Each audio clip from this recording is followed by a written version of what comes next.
सांगली कृषी संस्कृती असलेला जिल्हा.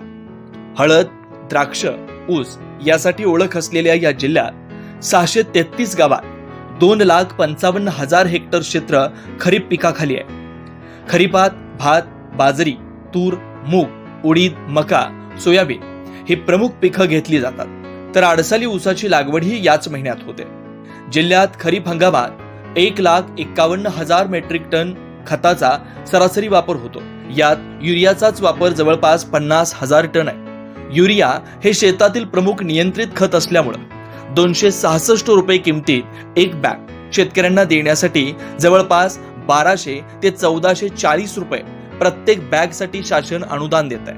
शासनाचा युरियाच्या अनुदानासाठीचा खर्च फार मोठा आहे.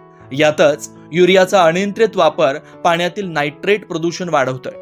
यासाठी संपूर्ण स्वदेशी तंत्रज्ञानानं विकसित केलेला नॅनो युरिया व नॅनो DAP ही खते फार महत्वाची आहेत. 28 मे 2022 रोजी जगातील पहिल्या नॅनो युरिया उत्पादन कारखान्याचं उद्घाटन करताना माननीय पंतप्रधानांनी अन्नदाता व आत्मनिर्भर भारत या संकल्पनांच्या समन्वयातून भारताने विकसित केलेलं तंत्रज्ञान शेतकऱ्यांना उपलब्ध करून दिलंय.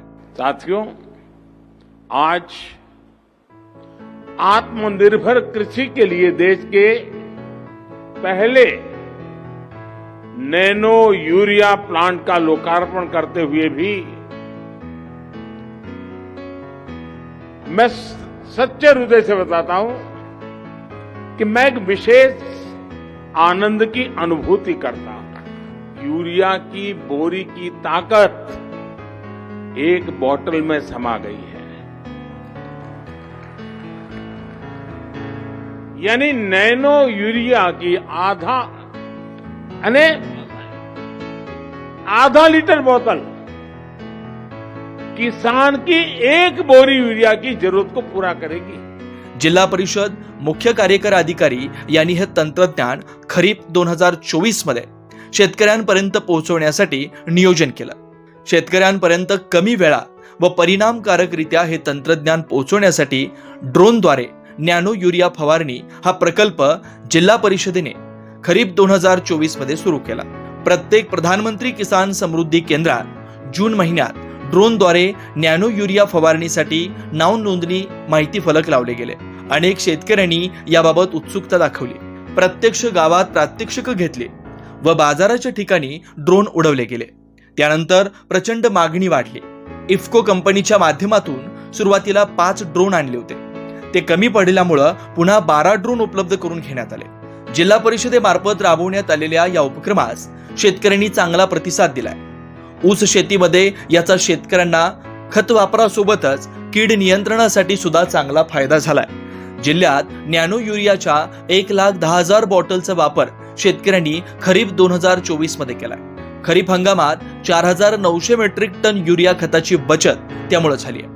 शासनाची युरिया अनुदानासाठीची 13,65,00,000 रुपये यातून बचत झाली आहे. ड्रोनद्वारे नॅनो युरिया खत वापरायचे फायदे: 1 एकर क्षेत्र फवारण्यासाठी 7 ते 10 मिनिटांचा वेळ लागतो. नॅनो युरिया सोबत कीटकनाशके, बुरशीनाशके यांचा वापर करता येतो.